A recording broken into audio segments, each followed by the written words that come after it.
এত বড় কলা মুখে ঢুকবে না বাবু। কি করব তাহলে? লাগছে, ছাড়ো আমাকে।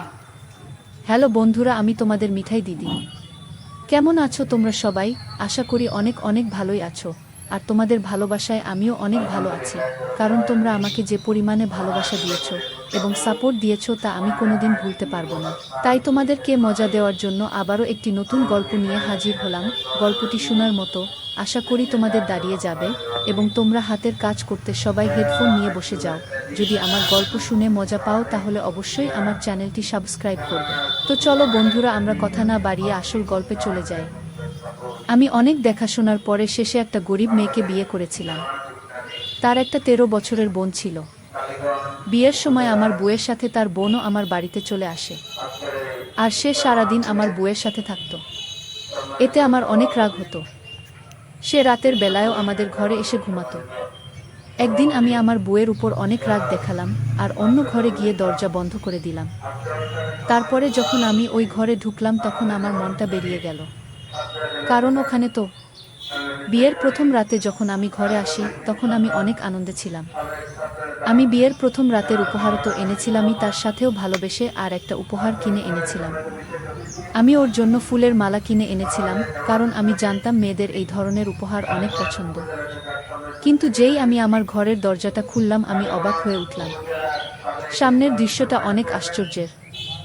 আমার বউয়ের 13 বছরের বোন তার সাথে বসেছিল আর সে কাঁদছিল। এ কান্না কোনো সাধারণ কান্না নয়, সে অনেক কাঁদছিল। সে আমার রিক্তাকে অনেক চিন্তায় ফেলে দিয়েছিল। রিক্তা তার বোনকে ধরে সান্ত্বনা দিচ্ছিল। আমি গিয়ে জিজ্ঞেস করলাম, রিক্তা, ওর কি হয়েছে? ওর শরীর ঠিক আছে তো? রিক্তা বলে, হ্যাঁ ঠিক আছে। ও কাঁদছে কারণ আমি নতুন জীবন শুরু করতে চলেছি, তাই ওর মনে হচ্ছে ওকে দেখার আর কেউ নেই। ওকে দেখে আমার খারাপ মনে হয়। আমি এগিয়ে গিয়ে মীরার মাথায় হাত রেখে বলি, তোমার কোনো চিন্তা নেই। তুমি রিক্তার বোন হও, তার মানে তুমি আমারও বোন। তুমি আমাদের সাথে এই বাড়িতেই থাকবে। রিক্তা, তুমি এই কথাটা ওকে বলনি? রিক্তা বলে, হ্যাঁ আমি বলেছি, কিন্তু ও ছোট তো, ও ঠিক ভরসা পাচ্ছে না। কিছুদিন সময় দাও, ও ঠিক হয়ে যাবে। স্বামীর একটা কথা বলবো? আমি হেসে বলি, রিক্তা, তোমার অনুমতি নেওয়ার কোনো প্রয়োজন নেই। রিক্তা বলে, স্বামীরও কি আজ আমার সাথে ঘুমাতে পারে? যতদিন না ও স্বাবলম্বী হচ্ছে আমি ওকে ছাড়তে পারছি না। ও একা থাকতে অনেক ভয় পায়। মা বাবা এই পৃথিবী ছেড়ে চলে যাওয়ার পর থেকে ও ছোটোখাটো ব্যাপারে ভয় পেয়ে নিজের শরীর খারাপ করে বসে। আমি বিয়ের পরে ওকে নিয়ে হাসপাতালে দৌড়াদৌড়ি করতে চাই না। আমি রিক্তার অসুবিধাটা বুঝতে পারি। আমি বলি, ঠিক আছে, তুমি আজ ওকে নিয়ে এই ঘরেই ঘুমিয়ে পড়ো। আমি বরং অন্য ঘরে গিয়ে ঘুমাচ্ছি। রিক্তা উঠে আমার কাছে এসে বলে, আপনার এই উপকার আমি কোনোদিন ভুলব না। আমি চিরটাকাল আপনার কাছে ঋণী থাকব। শুধু আপনাকে আর একটা অনুরোধ করছি, বাড়ির কেউ যেন জানতে না পারে যে আপনি অন্য ঘরে ঘুমাচ্ছেন। শ্রীলেখা অনেক তাড়াতাড়ি নিজেকে সামলে নেবে, তারপর সে আর রাগ করবে না। আমি বলি, রিক্তা, আমি তোমার অবস্থাটা বুঝতে পারছি। তুমি চিন্তা করো না। তাছাড়া কালকেই সব অতিথিরা ফের চলে যাবে। তারপর আমরা তিনজনেই এই ঘরে ঘুমাতে পারবো। এই বলে আমি ঘর থেকে বেরিয়ে গেলাম। রিক্তাকে আমি শান্তি দিলাম, কিন্তু আমি নিজেকে কি করে শান্ত করি? আমি ভাবছিলাম যে শ্রীলেখা কি এইভাবে সব সময় আমাদের মধ্যে চলে আসবে? আমি কি রিক্তার কথা মেনে নিয়ে ভুল করলাম? আমি অনেক কষ্টে নিজের মাথা থেকে এইসব কথা দূর করি। আমার মনে হলো যে ছোটরা এরকমই হয়। তারা যাকে ভালোবাসে তাকে অন্য কারুর সাথে দেখতে পারে না। আমি শ্রীলেখার অনেক ভালোভাবে খেয়াল রাখতে শুরু করলাম। সে একটা সরল সাদাসিধে মেয়ে। সে একটু ভয় ভয় থাকে। এমনিতেই আমার এরকম ছোটদের উপর অনেক দয়া ছিল। আমি বুঝতে পারি যে তার সাথে অনেক খারাপ কিছু হয়েছে, তাই সে এই রকম হয়ে গেছে। আমাদের বিয়ের 1 সপ্তাহ পার হয়ে গেল, কিন্তু এখনও শ্রীলেখা তার দিদির ঘরে ঘুমিয়ে থাকে। একদিন আমি শ্রীলেখার জন্য একটা ব্যাগ কিনে আনি। আমার বই কিনে আনার ইচ্ছে ছিল, কিন্তু আনতে পারলাম না, কারণ আমি জানতাম না শ্রীলেখা কত দূর পড়াশোনা করেছে। আমি বাড়ি এসে দেখি রিক্তা রান্না করতে ব্যস্ত, আর শ্রীলেখা উঠোনে বসে তার দিদিকে দেখছে। আমি হাসি মুখে শ্রীলেখার পাশে গিয়ে বসলাম। রিক্তা আমাকে দেখে সাথে সাথেই সব কাজ ছেড়ে উঠোনে চলে আসে। আমি রিক্তাকে ইগনোর করে শ্রীলেখাকে বলি, দেখো শ্রীলেখা, আমি তোমার জন্য উপহার নিয়ে এসেছি। শ্রীলেখা আমাকে দেখে কাঁদতে শুরু করে। সে দৌড়ে গিয়ে তার দিদির পিছনের দিকে লুকিয়ে পড়ে। আমি ওর ব্যবহার দেখে অবাক হয়ে গেলাম। ও সব সময় এরকম লুকিয়ে লুকিয়ে কেন থাকে?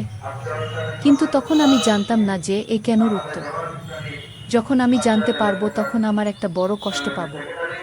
আমি আদর করে বললাম, শ্রীলেখা আমার কাছে এসো, দেখো আমি তোমার জন্য ব্যাগ এনেছি। আমার কথা শুনে শ্রীলেখা আরও কাঁদতে শুরু করে। রিক্তা আমার দিকে রেগে তাকায় আর বলে, আপনি দয়া করে আমার বোনের থেকে দূরে থাকুন। আপনি আমার স্বামী হন, কিন্তু শ্রীলেখার তো কেউ হন না, তাই আপনি দয়া করে ওর সাথে কথা বলবেন না। রিক্তার কথাগুলো আমাকে অনেক আঘাত দিল। আমি তো শ্রীলেখাকে নিজের বোনের মতনই দেখতাম। আমার অনেক রাগ হয়ে গেল। আমি রিক্তাকে বলি, আমি যখন শ্রীলেখার কেউ হই না, তখন তাকে আমার বাড়িতে কেন রেখেছ? এই বলে আমি বাড়ি থেকে বেরিয়ে গেলাম। আমি রাস্তায় ঘুরতে থাকি। নিজের ব্যবহারের জন্য আমার আফসোস হচ্ছিল।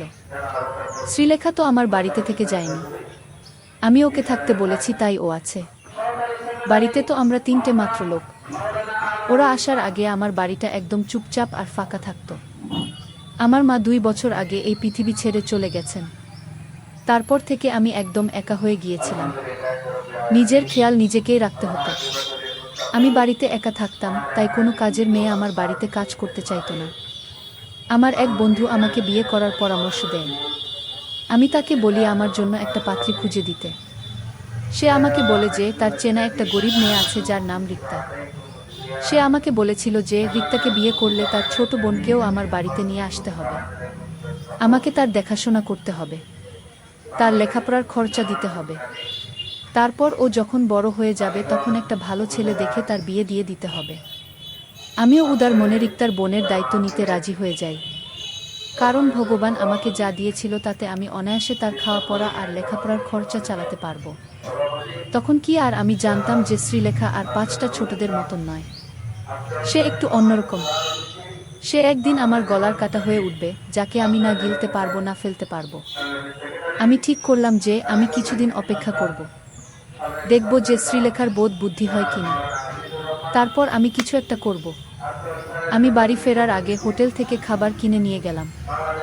বন্ধুরা, আজকের ভিডিওটা এখানেই শেষ করলাম। অনেক কষ্ট করে ভিডিওটি আপনাদের জন্য বানিয়েছি।